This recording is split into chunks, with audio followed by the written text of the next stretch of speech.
Assalamualaikum warahmatullahi wabarakatuh. Hai anak-anak, apa kabar kalian? Semoga kalian sehat selalu dan tetap semangat dalam belajar ya. Hari ini kita akan belajar IPA, Ilmu Pengetahuan Alam. Yuk, mari kita simak videonya.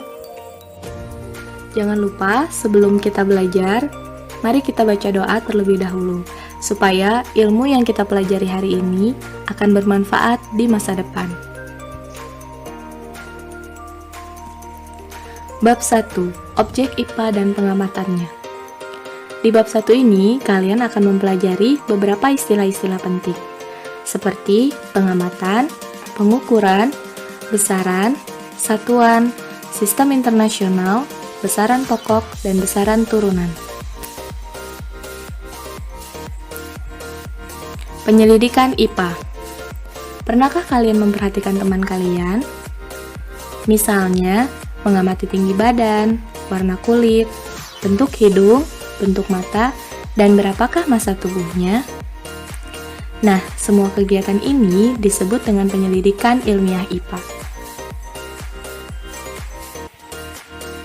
Penyelidikan ilmiah IPA melibatkan sejumlah proses yang harus dikuasai, antara lain sebagai berikut.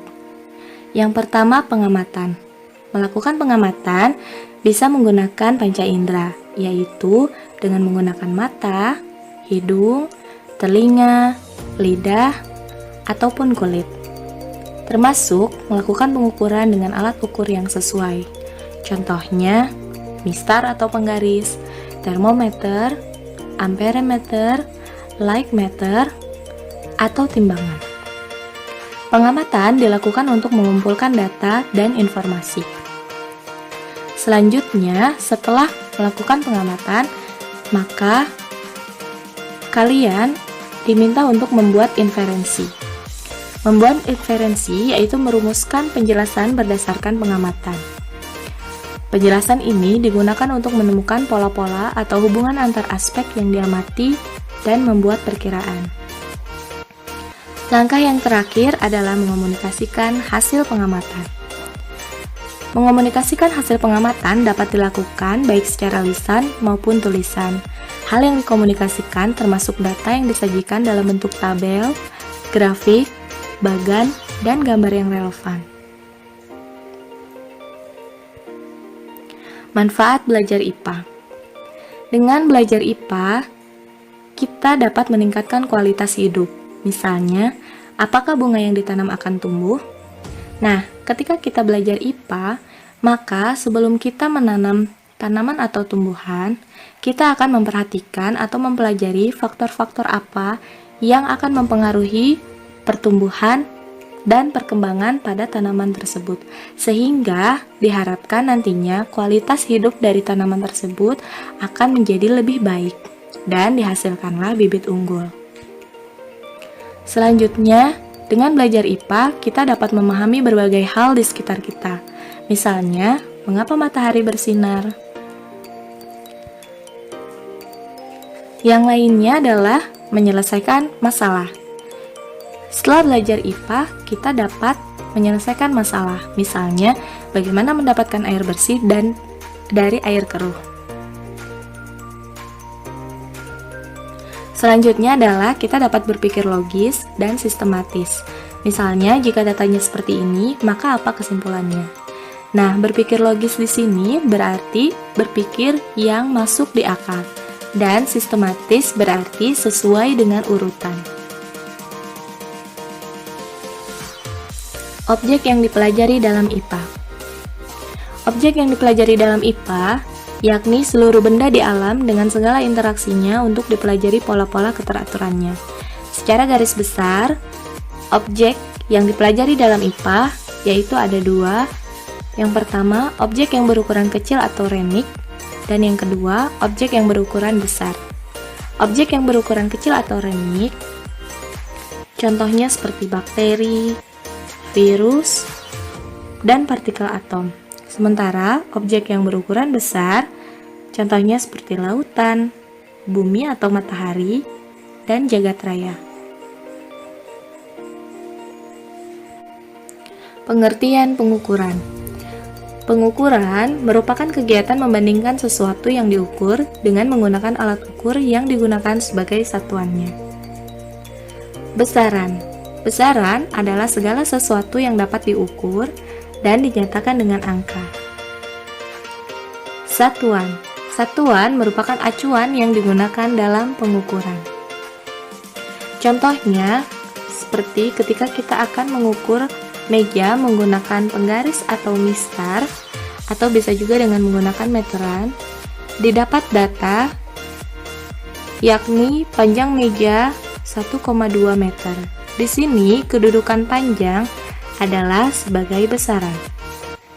Kemudian kedudukan angka 1,2 yakni sebagai nilai besaran. Dan kedudukan meter adalah sebagai satuan.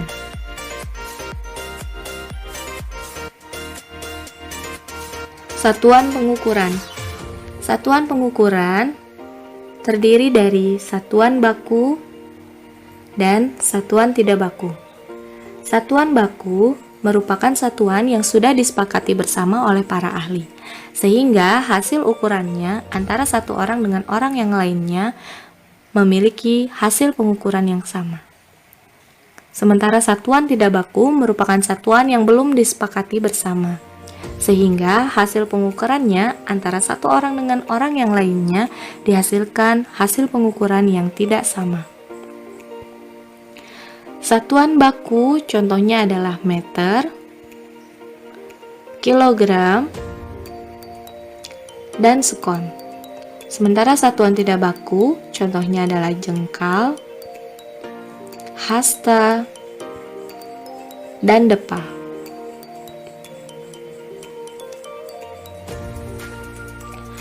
Besaran pokok dan satuan dalam sistem internasional.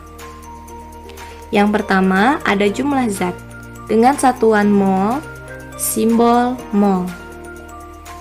Yang kedua ada besaran intensitas cahaya dengan satuan candela, simbol CD, alat ukur light meter. Besaran yang ketiga ada besaran waktu, satuan sekon, simbol S menggunakan huruf S kecil, alat ukur stopwatch dan jam. Yang keempat ada kuat arus. Satuannya adalah ampere, simbol menggunakan A huruf besar, alat ukurnya adalah amperemeter. Yang keenam ada suhu. Satuannya Kelvin, simbolnya K besar, alat ukurnya termometer. Yang keenam, ada besaran massa. Satuannya kilogram, simbol kilogram menggunakan huruf kecil, alat ukur neraca. Neraca ini ada beberapa jenis, ada neraca Ohaus, neraca lengan, neraca pegas, dan neraca digital. Yang terakhir, ada besaran panjang.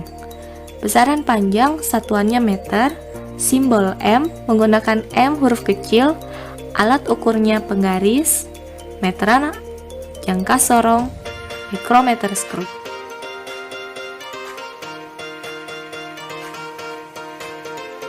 Besaran turunan dan satuan dalam sistem internasional. Yang pertama adalah luas. Luas satuannya adalah meter kuadrat atau meter persegi. Untuk benda yang berbentuk persegi panjang, luas benda dapat ditentukan dengan mengalihkan hasil pengukuran panjang dengan lebarnya. Didapat rumus yaitu luas sama dengan panjang kali lebar. Jika panjang dan lebarnya diukur dalam satuan meter, maka luas yang diperoleh satuannya adalah meter persegi atau meter kuadrat. Selanjutnya besaran turunan volume. Besaran turunan volume satuannya adalah meter kubik. Besaran turunan ini berasal dari besaran pokok panjang. Contohnya adalah volume balok. Volume balok rumusnya adalah panjang dikali lebar dan dikali tinggi. Jika panjang, lebar, dan tingginya diukur dalam satuan meter, maka volume yang diperoleh satuannya adalah meter kubik atau meter pangkat 3. Untuk volume benda padat berbentuk teratur seperti balok, maka dapat ditentukan dengan mengukur panjang, lebar, dan tingginya dengan satuan meter kubik. Sementara untuk mengukur volume zat cair, maka dapat digunakan dengan menggunakan gelas ukur, yaitu dengan satuan mililiter. Besaran turunan yang selanjutnya adalah konsentrasi larutan dengan satuan gram per liter. Sebelum kita masuk ke konsentrasi larutan, kita harus paham dulu apa itu larutan. Larutan merupakan campuran dari zat terlarut dan pelarut. Zat terlarut di sini contohnya adalah gula, garam, sirup, kecap, dan lain-lain. Sementara pelarut yang umum digunakan adalah air. Ketika dua zat tersebut dicampur, maka akan terbentuklah suatu larutan. Konsentrasi larutan dapat digunakan untuk mengukur larutan gula. Nah, mengukur larutan gula dapat dilakukan secara kualitatif atau menggunakan panca indera kita, yaitu lidah, ataupun dengan cara kuantitatif, yaitu dengan menggunakan rumus. Konsentrasi larutan dapat dirumuskan sebagai massa terlarut, contohnya massa gula, dibagi volume pelarut, contohnya adalah air.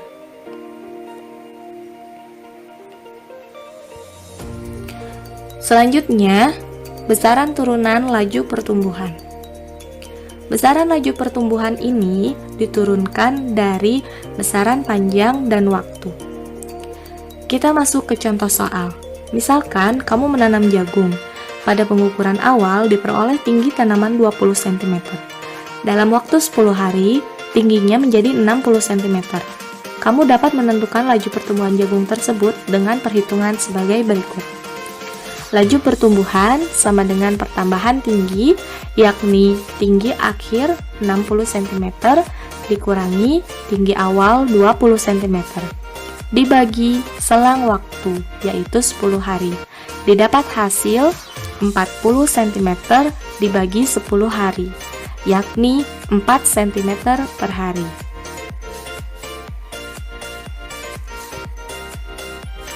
Selanjutnya, besaran turunan kecepatan dengan satuan meter per sekon.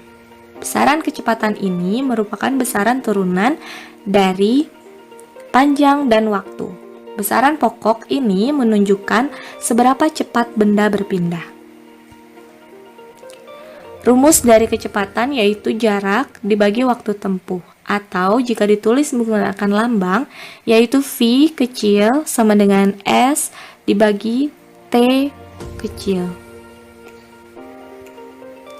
Nah, anak-anak, mari kita rangkum apa yang sudah kita pelajari hari ini. Yang pertama, penyelidikan ilmiah IPA. Di penyelidikan ilmiah IPA melibatkan sejumlah proses, antara lain mengamati, membuat inferensi, dan mengomunikasikan. Yang kedua, pengukuran merupakan bagian dari pengamatan. Karena ketika kita mengamati sesuatu, maka secara otomatis kita juga akan melakukan yang namanya pengukuran. Yang ketiga, mengukur. Mengukur adalah membandingkan besaran dengan besaran sejenis sebagai satuan, menghasilkan ukuran yang terdiri atas nilai dan satuan. Mengukur membutuhkan alat ukur. Tentunya alat ukur tersebut harus sesuai dengan besaran yang akan diukur.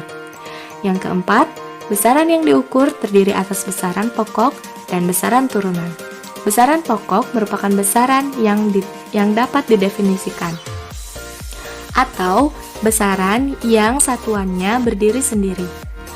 Kemudian besaran turunan. Besaran turunan merupakan besaran yang diturunkan dari besaran pokok. Contoh dari besaran pokok yaitu panjang, massa, waktu, kuat arus, suhu, jumlah zat, dan intensitas cahaya. Sementara besaran turunan contohnya adalah luas, volume, konsentrasi atau kepadatan larutan, serta laju pertumbuhan. Terima kasih sudah menonton videonya sampai habis. Jangan lupa dukung guru-guru kalian untuk tetap semangat dalam membuat video pembelajaran dengan cara klik like, subscribe, dan jangan lupa aktifkan tombol notifikasinya supaya kalian tahu jika ada video terbaru dari kami. Sampai jumpa di video selanjutnya. Wassalamualaikum warahmatullahi wabarakatuh.